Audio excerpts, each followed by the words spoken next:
อยากถามทีมงานอันนี้ผมต้องเซ็นหมดเลยใช่ไหม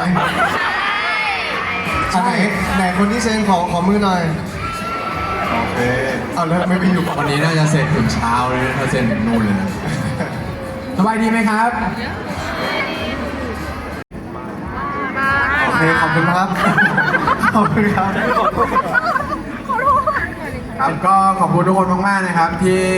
มาเจอกันวันนี้นะครับ ก็